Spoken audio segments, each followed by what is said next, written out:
He put a ring on my finger with his own hands, and with those same hands, he destroyed my chance to live. My husband, a cardiothoracic surgeon, carried on an affair with a female colleague behind my back. Under the guise of treating my illness, he manipulated my medical records, sabotaged a donor heart match, and turned my life into a stepping stone for his own fame. The internet called me cold-blooded.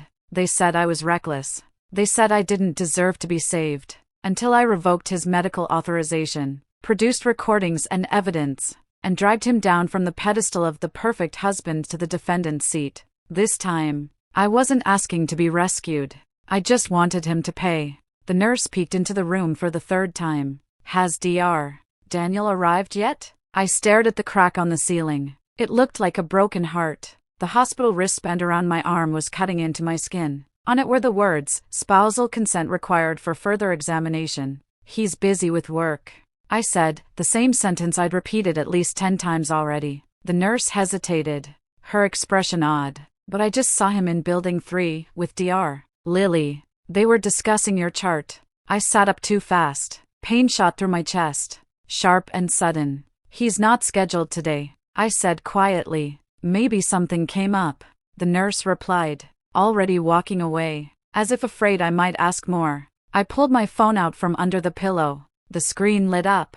My lock screen photo was our wedding picture, Daniel in his white coat, me in a hospital gown. "Taken right here in this ward," he'd said. "This way. It means something meaningful." I opened social media. Lily's post sat right at the top. 9 photos. A high-end private dining restaurant. Candlelight. Red wine. 2 half-finished steaks. Caption, "Dinner with someone who truly understands you. Every bite is healing." In the corner of the last photo, a man's hand rested casually on the table. On his ring finger was a faint white indentation, the mark left when someone who wears a wedding band every day suddenly stops. My ring was still on my hand. The call button by my bed started ringing. I turned it off, got out of bed, walked to the nurse's station. The on-duty nurse looked up at me. "Could I have a piece of paper?" She handed me a medical note sheet. The back was blank. I leaned over the counter and began to write. "The pen was a birthday gift from Daniel," he'd said,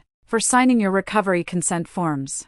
The tip was sharp. "Divorce agreement party A, Evelyn party B, Daniel content, by mutual consent. The marital relationship is hereby dissolved. All joint property, real estate, and vehicles shall belong to party B. Party A shall take only her personal clothing and belongings." My hand didn't shake when I signed my name. The nurse stared at the paper, eyes wide. "MS. Evelyn, are you sure, when he gets here?" I said calmly. "Give it to him." I turned and walked back toward my room. The nurse suddenly chased after me and lowered her voice. "There's something else. Last week, another young woman came looking for Dr. Lily. She also had a heart condition. She was waiting for Dr. Daniel's signature too."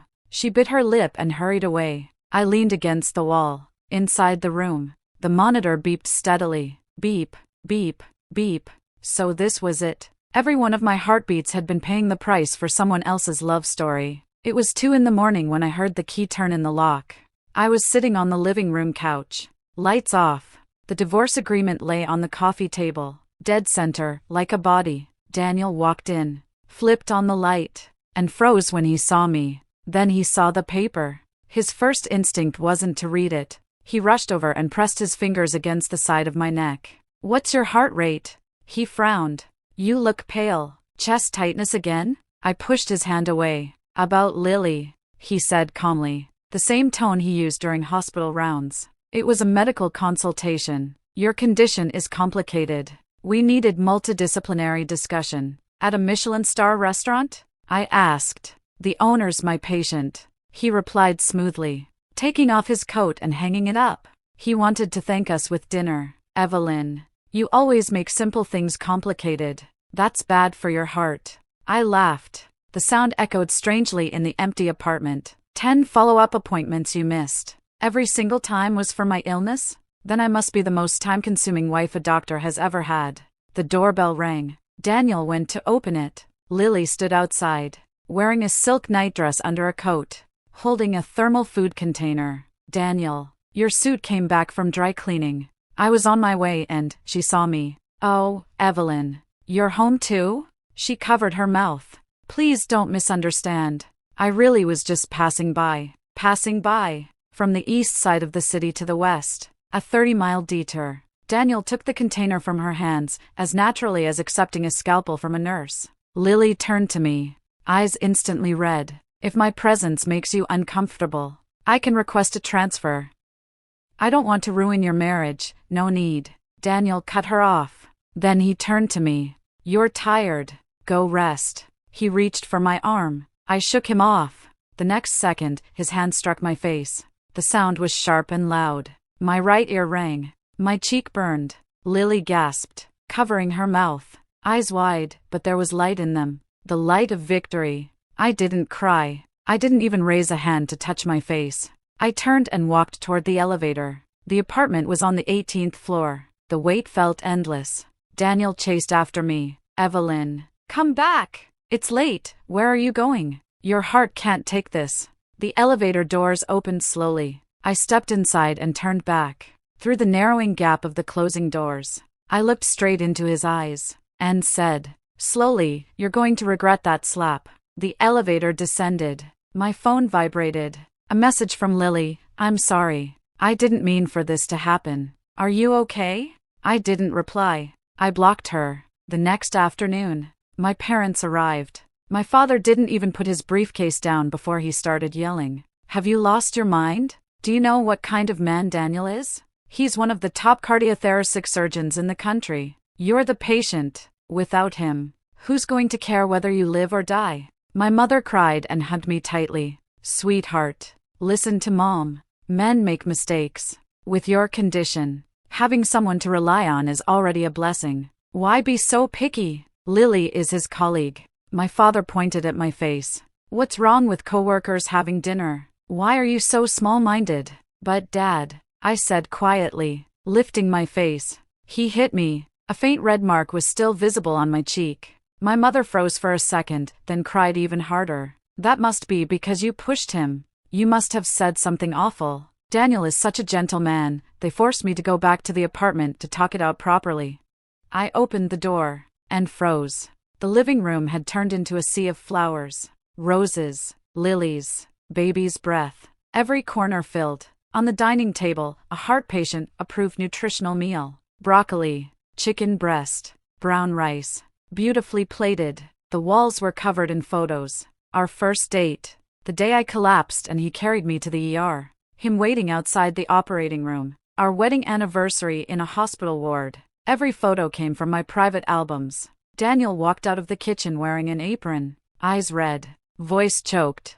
Mom, Dad, this is all my fault. I've been too focused on researching new treatment options for Evelyn. I neglected her. I was wrong. An elderly neighbor just happened to pass by and peeked in. Oh my, Dr. Daniel cooking for his wife again? What a perfect husband. Another neighbor chimed in. Evelyn, you're so lucky. If my husband were even half as considerate as Dr. Daniel, I'd die smiling. My father glared at me. Do you hear that? Do you hear them? Daniel walked over and gently took my hand. Our rings pressed against each other. Darling, he said softly, let's stop fighting, okay? Your condition needs emotional stability. I pulled my hand away, walked to the center of the room, in front of everyone. I took out my phone and dialed the hospital operator. This is patient Evelyn. Medical record number HF3847. I am formally revoking all medical authorization previously granted to Dr.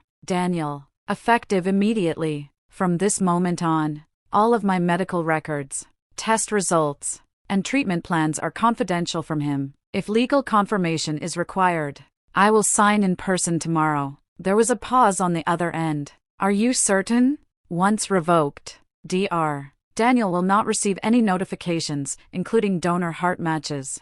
I'm certain. I hung up.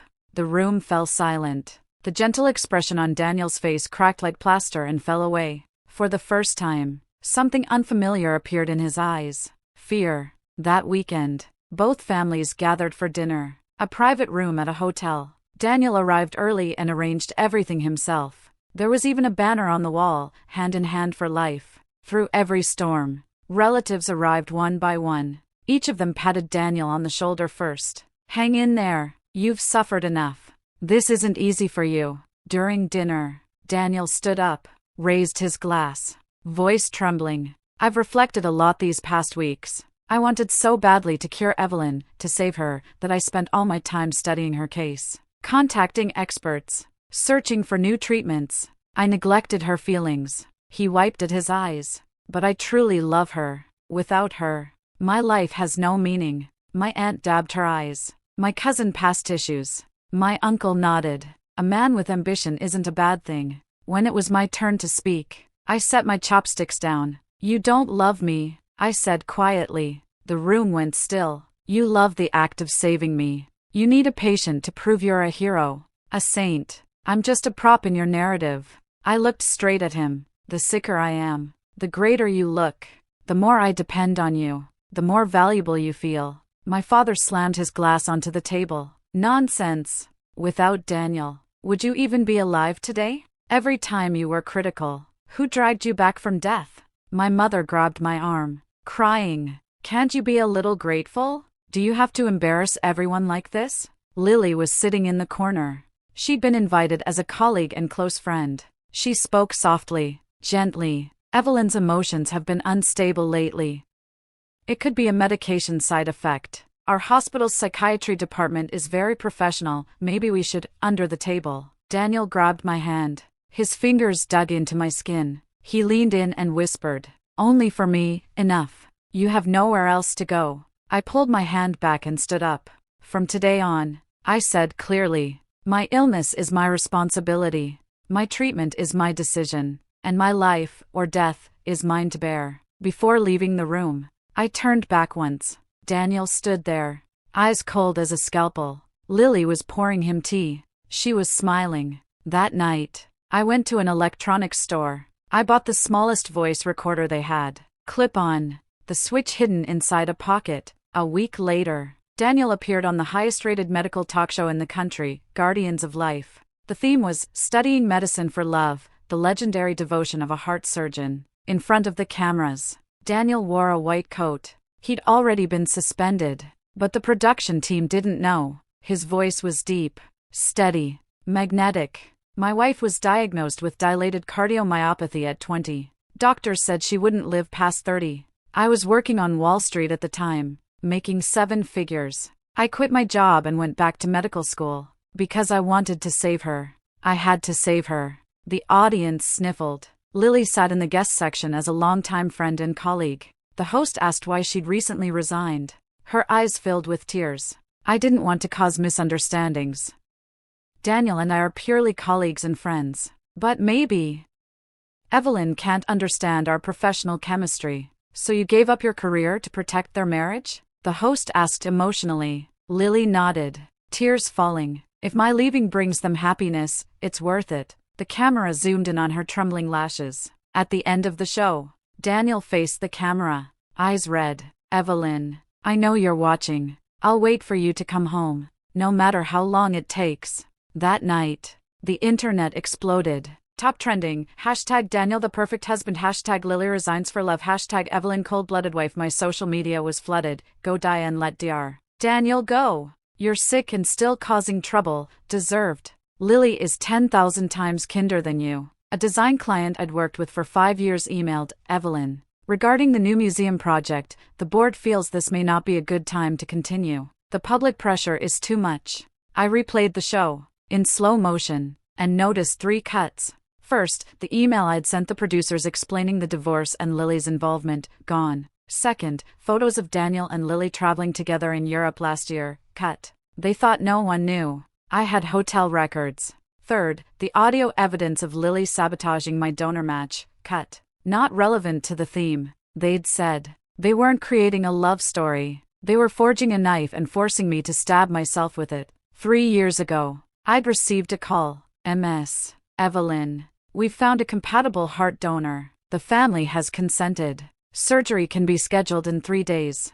I was in the hospital. Daniel held my hand. "Baby, you're going to live." 48 hours before surgery, another call came. "I'm sorry, the family changed their mind. The donation is cancelled." Daniel held me as I cried. Maybe the timing wasn't right. Don't be afraid. We'll wait. I believed him. Until now. I found my old phone from 3 years ago. Found the donor family's number. I called. Hello? An elderly man answered. This is Evelyn, the patient who is supposed to receive your mother's heart. May I ask why, you? His voice exploded. You still have the nerve to call? Do you know how your friend treated us? My body went cold. What friend? Dr. Lily. She said she represented you. She accused us of trying to sell organs for money. Said my mother would never rest in peace. We didn't ask for a cent. We just wanted her heart to save someone. The line went dead. I called Daniel. 7 rings before he answered. Evelyn, are you okay? I saw the news 3 years ago. I cut in. Did Lily meet the donor's family? Silence. Long silence. She may have communicated poorly, he finally said. But she did it for you. The donor was old.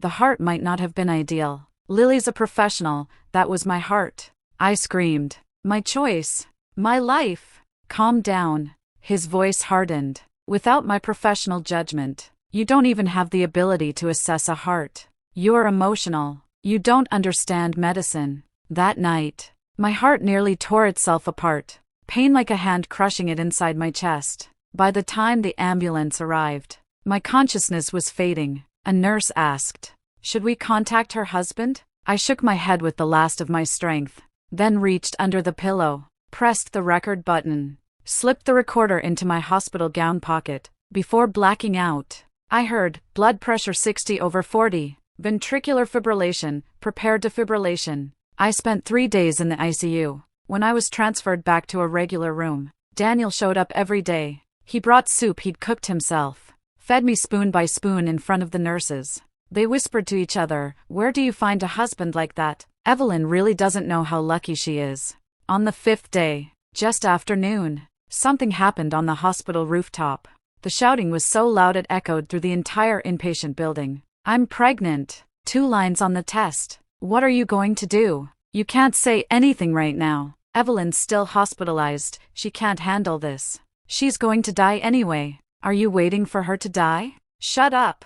I won't. Today you give me and this baby an answer. Don't push me. You dare push me? Ah. A patient secretly recorded a video. In it, Lily grabbed Daniel by the collar. Daniel shoved her hard. She fell to the ground, clutching her stomach, wailing, go ahead and kill me. 1 corpse, 2 lives. Let everyone see how you treat a pregnant woman. The video spread like wildfire. 10 minutes later, hospital executives, security, and the medical ethics director rushed to the rooftop. Daniel was suspended on the spot. Security escorted him out. 2 nurses helped Lily up and took her toward obstetrics. When they passed my floor, Lily suddenly broke free and screamed. Pointing at my door, she forced me. She's mentally ill. Bipolar disorder. She's been trying to destroy Daniel for years. Check her medical records. The entire hallway, patients, families, staff, stared at my door. I sat on my bed, listening to the chaos outside. The recorder in my pocket was still quietly recording. The day I formally filed for divorce, my hospital room turned into a courtroom. Both families came. Even Daniel's former mentor showed up. Daniel's mother spoke first, gently, as if discussing dinner plans. Evelyn, Lily's child will be taken care of. No loose ends. Focus on recovering. Once your health stabilizes, you and Daniel can do IVF and have your own child. Our family won't treat you unfairly. My father slammed the table, knocking over a teacup.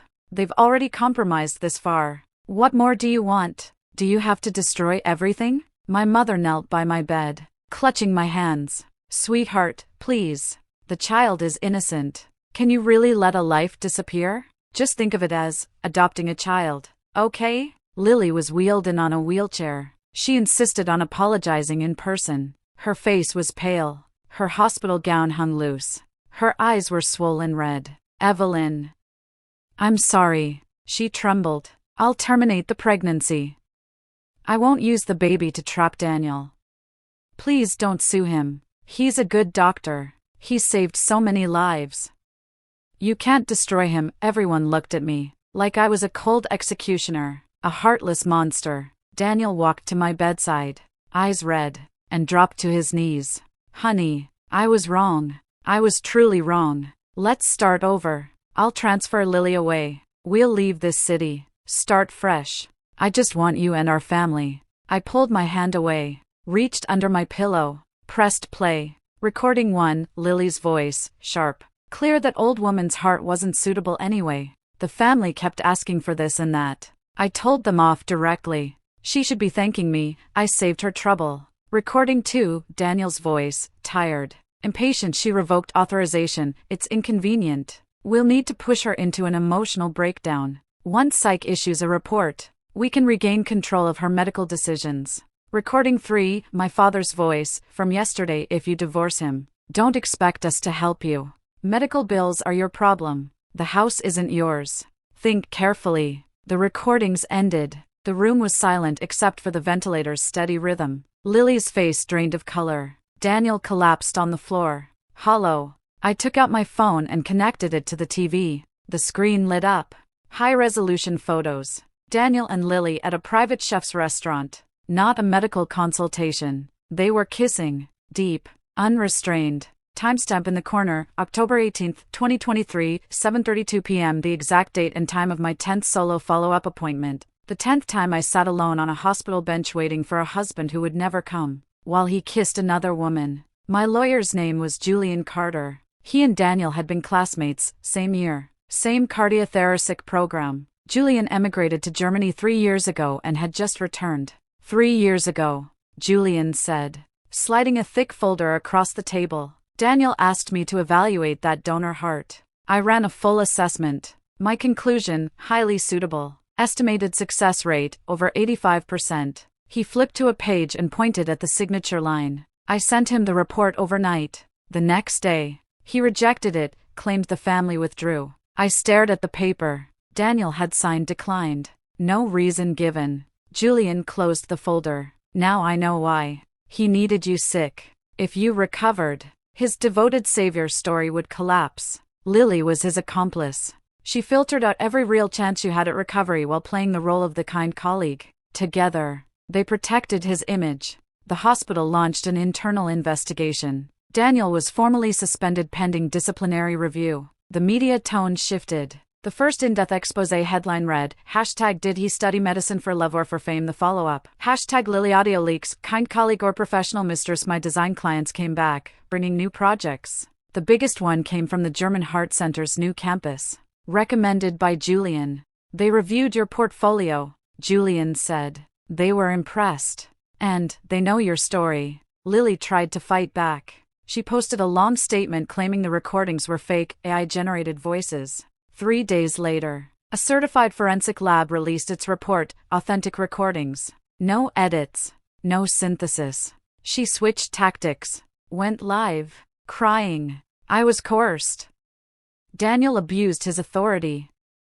I was forced into everything, the comments exploded. Forced into pregnancy? Forced into framing the wife? Forced into Michelin restaurants? Daniel called late one night. His voice sounded like sandpaper. Evelyn, drop the lawsuit. Without me, you won't find a better heart surgeon. That German surgery is experimental. 65% success rate. You'll die on the table. I looked out at the sky, just beginning to brighten. Then I'll die, I said calmly. What? I said, I'll die on the table if I have to. Better than dying inside your myth. I hung up. A knock came at the door. Julian walked in, holding a thick file. The German Heart Center approved you. They've developed a new technique, high risk, but if successful, cardiac function can recover to over 70%. I'll be the lead surgeon. I looked up at him. Why are you helping me? He was silent for a long time. Long enough for the birds outside to cycle through a full chorus. 10 years ago, he finally said softly, in the med school library. You sat across from me studying. You looked up and said, Julian, I want to live to 80 and see the northern lights in Iceland. He smiled faintly. I thought then, this girl deserves to live to 80. He paused. I was a coward back then. I didn't dare stand up to Daniel. I don't want to be a coward anymore. Daniel knelt outside my apartment door for 6 hours. Neighbors took photos, posted them in the building group chat. He cried through the door, without me you'll die. They'll cut out half your heart and install a mechanical pump.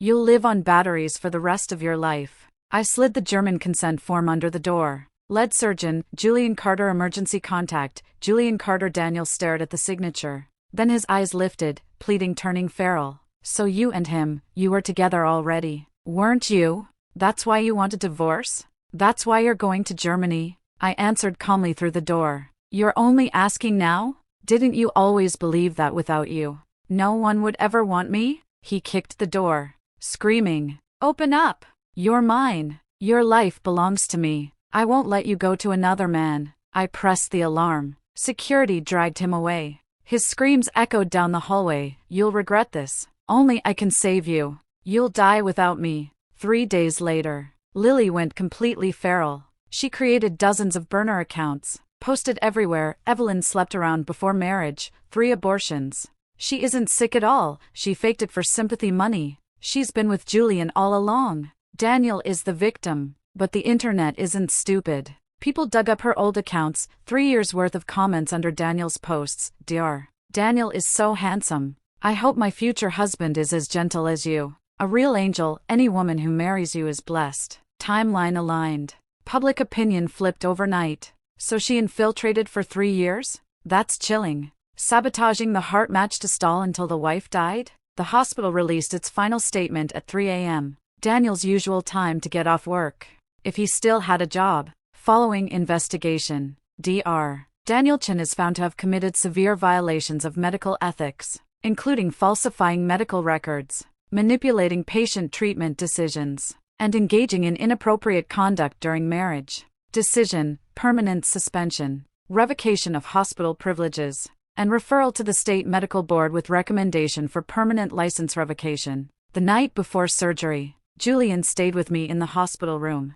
He brought an old photo album, the leather cover worn soft with time. Inside were photos from medical school. The first, Daniel, holding a trophy after winning a campus emergency response competition, smiling brilliantly. The second, Daniel volunteering in a disaster zone, cradling a filthy child, eyes red in front of the camera. The third, Daniel carrying an unconscious me toward the ER, my first critical episode. Someone had snapped the photo. His profile was sharp, coat flying. "He's always been addicted to the role of the savior," Julian said quietly, turning the pages. "You getting sick at 20 gave him the perfect script. A dying girlfriend, a man who abandons Wall Street to study medicine, years of sacrifice, a heroic rescue. In that story, he's the protagonist. You're the princess waiting to be saved. But if you recovered," Julian said, closing the album, "the story would end." The heart monitor suddenly shrieked.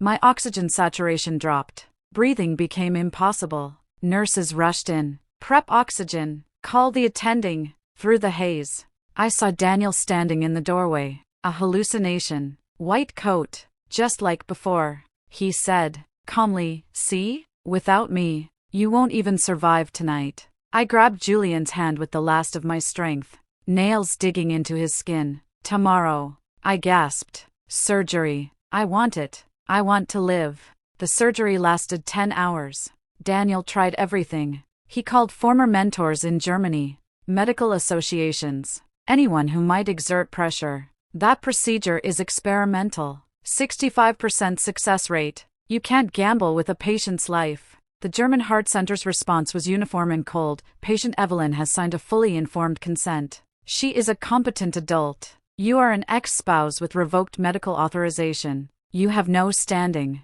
Julian led the operation. Media gathered outside the OR. Someone leaked the story. Livestream comments flooded in. #EvelynFight, #ComeBackAlive, #win this at hour 12. The OR lights went off. Julian emerged. Mask pulled down. Exhausted, but his eyes were shining. "It worked. The transplant is complete. The new heart is beating on its own." The internet erupted. At the same time, the state medical board released its final ruling. Dr. Daniel Chen is found guilty of severe ethical violations, including falsifying patient records, manipulating treatment decisions, and inappropriate conduct with conflicts of interest. Decision: permanent revocation of medical license, lifetime ban from medical practice in the United States. Lily went into premature labor, 7 months pregnant, massive hemorrhage, An emergency C-section. A baby girl. Daniel refused to sign the birth certificate. Get a DNA test. He told the hospital. Who knows whose it is? Lily gave an interview, holding the frail infant, sobbing on camera. He says the baby isn't his. I lost everything for him, my career, my reputation, my future. And now he says she's not his. Comments flooded in. Karma. The price of being the other woman. But the baby is innocent. I woke up 3 days later.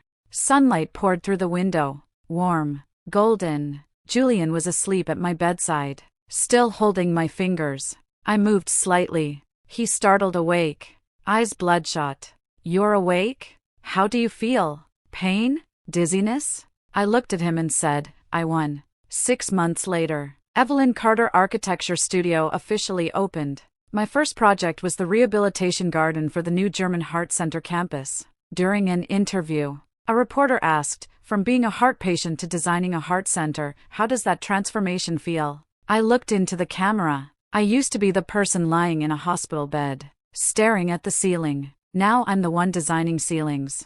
The headline read, #from Save to Creator, Evelyn's rebirth. Daniel and Lily got married. Not out of love, but because of a custody battle. The court suggested providing a complete family environment for the child. The wedding was small. A rural chapel. 5 guests. 3 months later, Daniel started drinking heavily. Lily posted photos online, shattered glass on the floor, bruises on her arm. Caption, is this the happiness you promised? Daniel fired back, she trapped me with a child. That baby doesn't even look like me. The former national love legend collapsed into tabloid rubble. No one cared anymore. They cared about my new projects, my designs, my rebuilt life. My recovery stabilized. At my 3-month post-op checkup, Julian studied the echocardiogram and smiled. The new heart has adapted beautifully. Function is already at 75%. He looked up at me. At this rate, you really will live to 80. I placed a hand over my lower abdomen.